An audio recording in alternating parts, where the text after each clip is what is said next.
How's it going, Reid? Oh, he's on mute.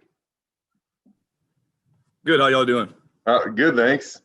I guess we'll just kind of start off with what's your connection to Andy Avalos? Obviously, you guys overlapped for a little bit at Oregon, but what is your connection with Andy Avalos and why the belief in him to come to Boise State? Sure. We spent the past 2 years together at Oregon. Just seeing him on the field, developing that relationship.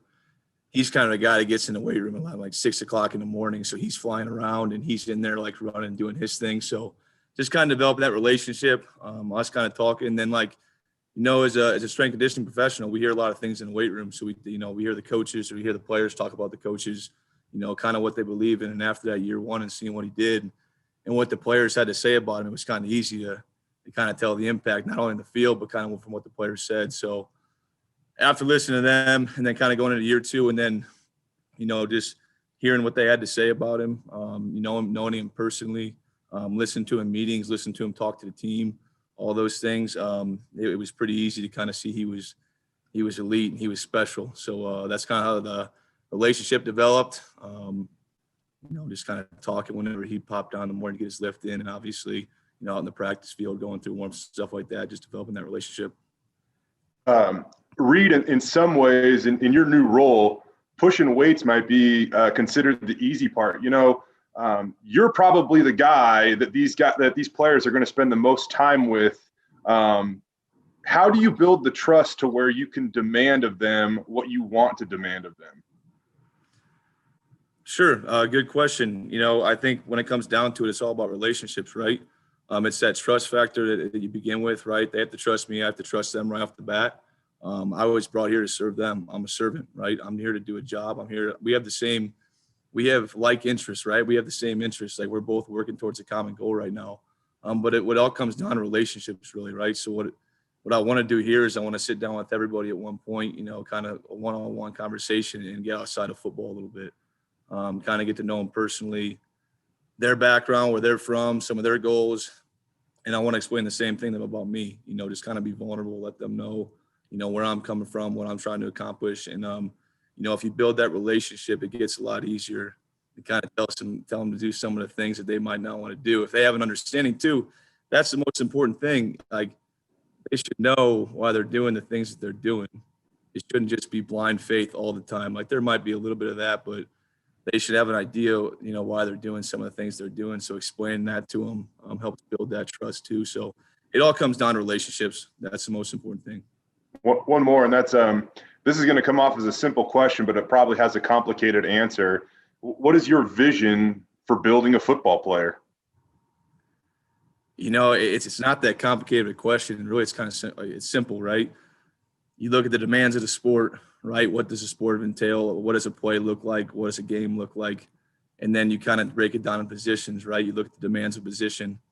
The demands of, punting the football might be different. The demands are obviously different than the demands of what a defensive back or a wide receiver is going to do or an offensive lineman is going to do.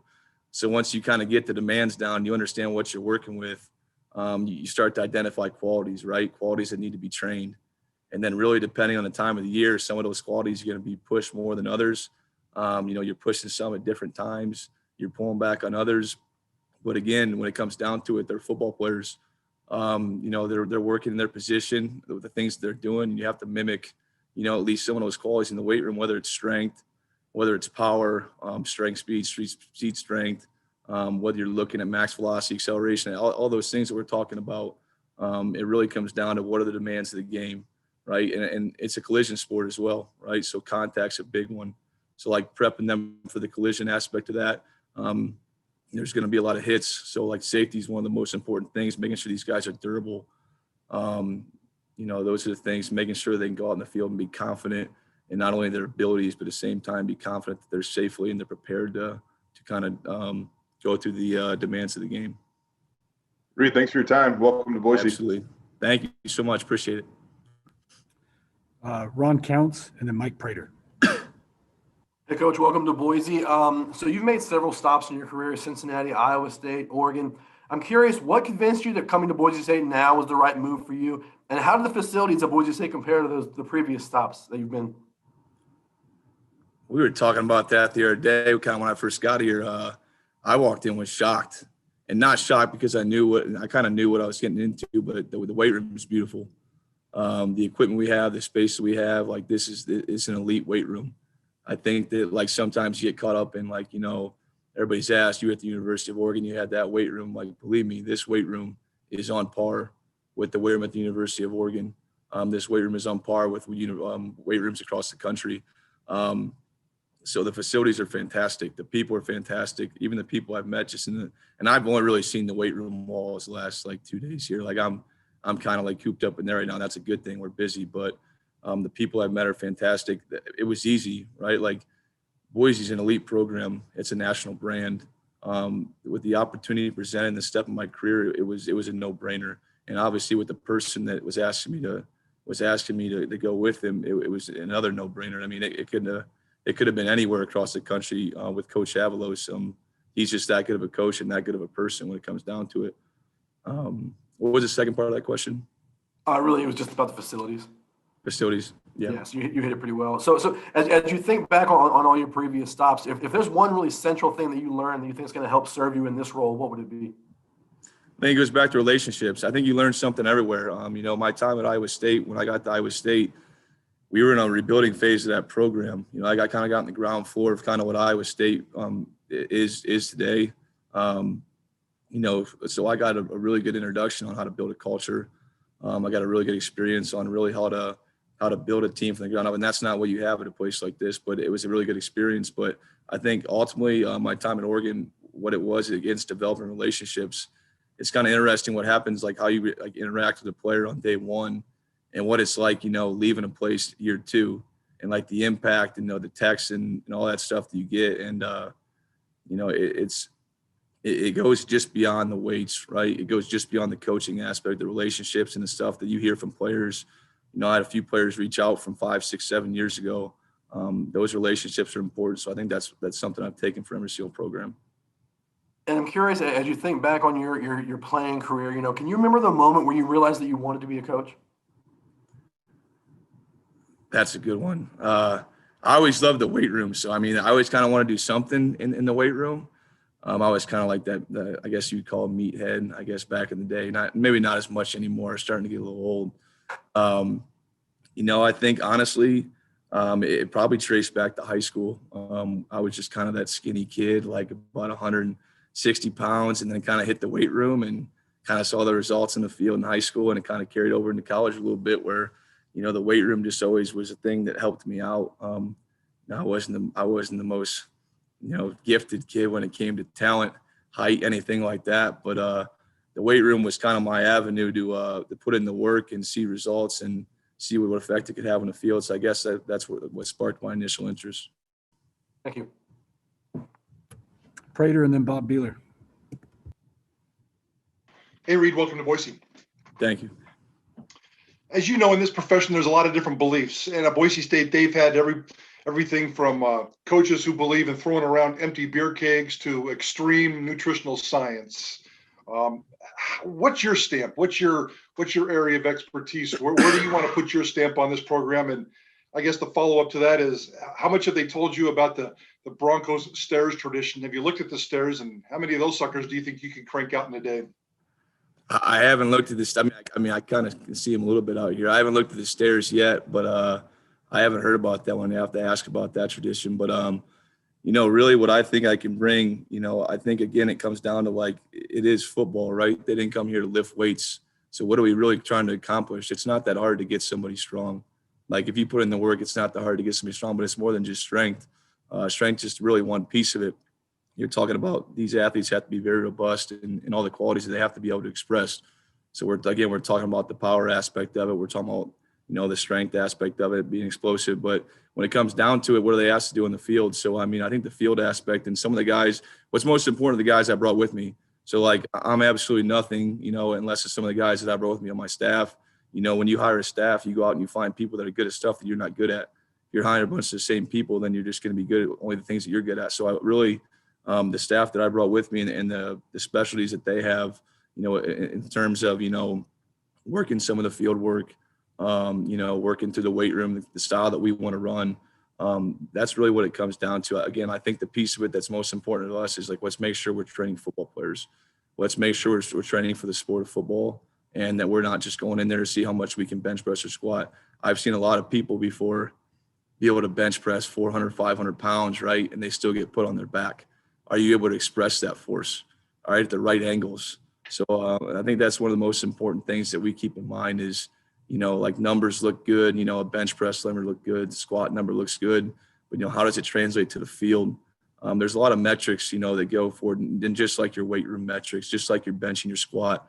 But there's a lot of things that we can look outside of that. So that we actually, technology is something that, we want to use and we're looking forward to using. Again, I have some really smart guys with me that are going to be here to help me, but we really want to make sure we're doing the right thing here and training and preparing them for the demands of the game. So much was made about your former boss at Oregon, Aaron Feld, with his demeanor on the sideline, his mustache. How much of that do you have? How much of that wore off on you the last couple of years? How much of that is in your personality? Well, the mustache did. I mean, I know I'm kind of clean shaven right now, but the mask was up during our bowl game, but the mustache was pretty long. So, I mean, nobody really saw it for about a 3-month period, but I would pull it down every now and then in the weight room, and the players would be shocked when they would see it because they didn't see my face very often. But I had a pretty good mustache going, and that just wasn't because of him. I couldn't compete. I wasn't trying to compete with him. That was kind of something I did on my own. But yeah, I don't know if you can match Coach Feld's energy. That's something that's off the charts, right? He's the one, like, he doesn't sleep. He sleeps with his eyes wide open. I think like he's a different animal when it comes to energy. But I think Juice, it's genuine, right?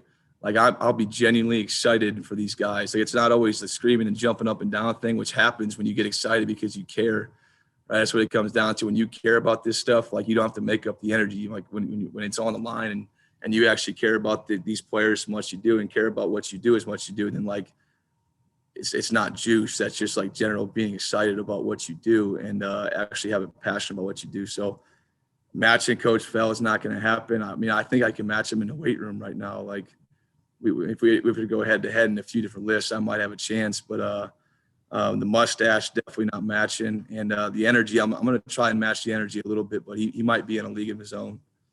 You talked about how your relationship with Andy started with some of maybe his early morning workouts in the room, where he would come in and just grind before the day started. What is Coach Avalos's daily grind? What's he like in the weight room? He's moving 24/7. He doesn't stop. He's just moving. He's running in circles. If he's doing one lift, he's running to the next one, and he's running in circles in between. It's constant movement. Like, he's just sweating.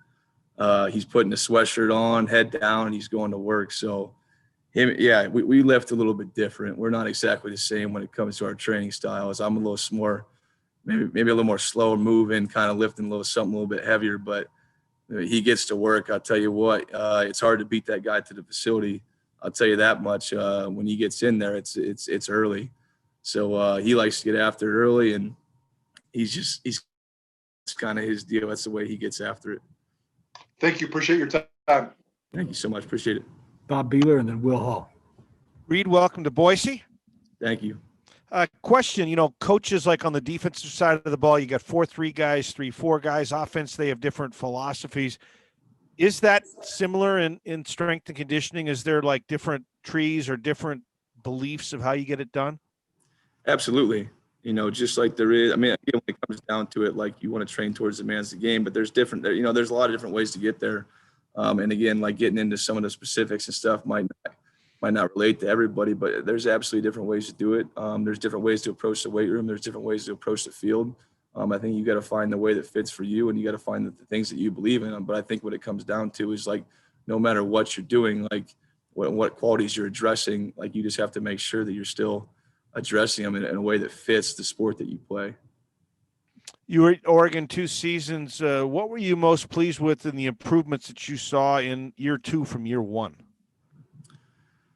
For me, it was, you mean personally or through the team? Well, I meant for the team, like, where you Sure. thought you made your greatest strides, or where Sure. you know where things would be, because you come in new and you do what you do in the first year, and then you see what Sure. the group did and what they accomplished in the second year. Honestly, I was just proud of the way they reacted. Man, last year was, everybody knows, right? Last year was crazy. Some of the things that they had to go through, like, I mean, they sat in their house for like 3 or 4 months. They were on their own. We were set, whatever they had, whatever gym they had access to, and that really wasn't the most important time, right? So just what they went through in that year, thinking about some of the adversities that they faced just to get to the point where they could actually play football last year. I think that's some of the things that gets lost is people really don't think about how much these guys went through last season, literally just to get to the point where they could play football. And then you have, how hard a season is on his own as far as like how much it beats you up. It was a tough year, and I was proud of just the way they grew, the maturity level that they were able to display in preparing themselves ready to play a football season when everything wasn't perfect. When we were running groups, 10 guys at a time, 10 groups in a row, because that's kind of what was demanded, what fit, the rules and regulations in the county at the time. So that's the biggest thing. And again, just relationships, them accepting me, just how we grew in a relationship. And again, when you have a relationship with an athlete, it's different when you tell them to do something that they don't want to do. Like, they understand, like, you're telling them and they're like, they don't want to do it, but they understand, like, it's coming from a point of trust and a point of love. You learn to love these guys. Like, I can say I loved all those guys by year 2. It was something that was important. You end up loving your athletes, and just really generally proud of what they were able to accomplish with the circumstances they were given. Thanks. All right, Will Hall, and then we'll close it out with Johnny Mallory. Hey, Reid, congratulations. Welcome to Boise. Thank you so much. Appreciate it. So I'm a Cyclone grad, so I figured I'd ask you an Iowa State question. What's one of the biggest lessons you learned in Ames that you'll carry with you to Boise? I think it was building a program. I think one of the things we talked about there, like, again, when we got there, we understood kind of where it was at. And, I think the trust factors, it wasn't where it needed to be. So I think really instilling a culture and building a program from really the ground up, it was an experience that it's something I don't take for granted. It was an experience that I think just had a huge impact on my career. Seeing what was able to happen in year 1. I think we won 3 games in year 1, rough year. And then what was able to happen in year 2, and the impact of individual players can have on your program. Some of the guys that they brought in that year 2, year 3, your David Montgomerys, your Hakeem Butlers, your Joel Lannings, the impact that a single player can have on a program is huge. All of a sudden you see guys up there, one guy starts to be up there at 9:00 at night running routes to the indoor, and all of a sudden there's 10 guys, a few weeks later, and then there's 20 guys. So, it's almost contagious. So I think those are some of the things that, I really took away from my time in Ames. What's the best part of your job? I get to work in a weight room where, wear sweats and shorts to work every single day. So, I mean, there's nothing really bad about it, I guess I would say. Like, it's awesome. And again, like, if you're into training, like I'm into training, like, it's a dream come true. And not only like just the athletes, but I enjoy it myself. I enjoy competing, not competing on a grand scale, but competing with myself and, kind of some of the guys I work with. There's a little bit of back and forth, but, I guess it kind of keeps a little bit of competition in your life. You get away from athletics and you kind of have something that you build a passion into, and training is one of them for me, and really training, first our athletes, but then, kind of individually yourself too. But yeah, I mean, I get to wear shorts to work every day. I get to wear, like sweatshirts and t-shirts, and I get to go around and just coach college football athletes and train them and help them, to improve their performance. I don't know if you could say there's a better job around the country than being a strength coach, but I guess it's just kind of my opinion. Thanks, Reid. Congrats. Absolutely. Thank you so much. Yeah, Coach. Is there any different types of changes for strength and conditioning coaches depending on the caliber athlete? I mean, we all saw what you guys were bringing into Eugene the last few years, and does that change your whatever, anything, if say go from a Pac-12 to a Mountain West as far as what you do?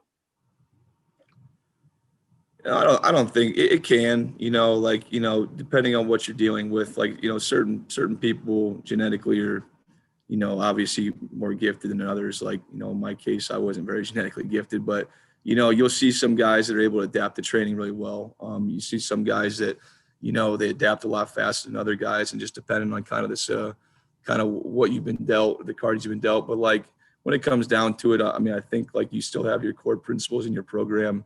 No matter what, if you're tracking what you're doing, if you're paying attention to what your program's telling you, then I think you're in the same place. You really just have to make sure that you're watching. And again, it's one of those things where on a weekly basis, you're kind of reviewing. I know everybody thinks that you put together this grand scheme, year plan, and it doesn't change. And you just all right, this yearly plan, let's just put it on paper and roll it. But really, you're reviewing every single week, right? Just like in a football game, if you're going to have a game and you're going to review what happened and what went wrong and what you got to fix for the next practice, so practice can change the next week. It's the same thing in the weight room. You don't make knee-jerk reactions, from one day, but you do see trends. You kind of see what the numbers are telling you, and you make adjustments, and you go from there. It's not put it on paper for a year and just run that program. It's something you have to consistently just make sure that you're monitoring and you're putting the athletes in the best position that they can, they can be in. And finally, Will referenced Iowa State. You worked for Matt Campbell and then Mario Cristobal. You're talking two of the, highly, the best coaches in the country right now at what they're doing at their programs.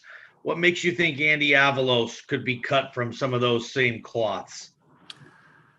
It's kind of funny, you just kind of they have that it factor, right? It's just kind of know, when you work for him, this is kind of be that guy. And really that was coached year one. It was just kind of, you met him, you talked to him, you got his personality, you see how he interacted with the players.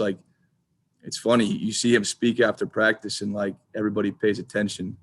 You see him speak to the players and it's just a different, it's a different demeanor when he's talking. I guess it's just kind of the if. Again, when it comes down to it, what all those guys have in common is they care about their players. They have an extreme care factor for their players. And I think that's the first step, in coaching. So, a lot of similarities between all of them. And that's what really got me excited about, this opportunity. Thanks, Coach. Hey, Jay had one follow-up, and then we'll cut it. Sure. Reid, I'm assuming you've been over to the football facility by now, right? I'd assume. Oh yeah. Okay. Curious. How much does diet go into what you will be teaching your players as well? And when you look at what Boise State has, they kind of have a fuel station over in their weight room.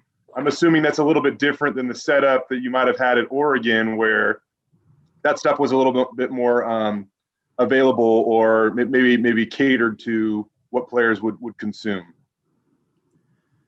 It plays a huge factor. What you put into your body, you can put in all the work in the world, but if you're not taking care of yourself, I think we all understand that if you put the work in, but you're not sleeping, you're not eating, you're not recovering, then no matter what, at some point, something's gonna break, right? You're not gonna be able to contain or sustain those efforts. So there's no question that it plays a huge part. And I think I have a background in nutrition. That's actually what my degree was in college. So not to say I'm the expert, but I do have a basic understanding, at least a pretty good understanding. So, and that's something that kind of goes hand in hand with being a strength coach. I know there's a lot of places that have nutritionists and you're not exactly nutritionists, but you should have a basic understanding and knowledge of the fuel that you're gonna have to put in your body to sustain a workout and what you're gonna need afterwards to recover. So, if you want to have these guys available for all our training sessions, we need to at least explain that to them. And they have a good setup from everything that I've seen so far. Having the food in the weight room, just as encouragement to kind of grab something before a workout, after a work. Those are all conversations to be had about, how we're going to feed these guys. But that's 100, as far as, meals and all that stuff. But that's 100% a huge piece of it when it comes down to, my area is the nutrition piece of it is big. And again, sleep. right? Everybody wants to talk about recovery and, cold tub, hot tub, the boots and all that stuff and compression. But when it comes down to it, if you're not sleeping, then it doesn't really matter. You can do all that stuff. And if you don't sleep, like sleep's the number one recovery modality. So make sure you sleep. So sleep and eat is a big one, but the nutrition piece of it's huge. And I'm looking forward to dig more into that and be a big part of that here. Yeah, Reid appreciate it. Real quick, how much does Andy bench press? I'm just kidding. That's a good question. I couldn't tell you that. I'm just kidding. Thanks, Reid. Appreciate it. Thank you All right, so much. guys. Appreciate y'all. Thank you. Appreciate you.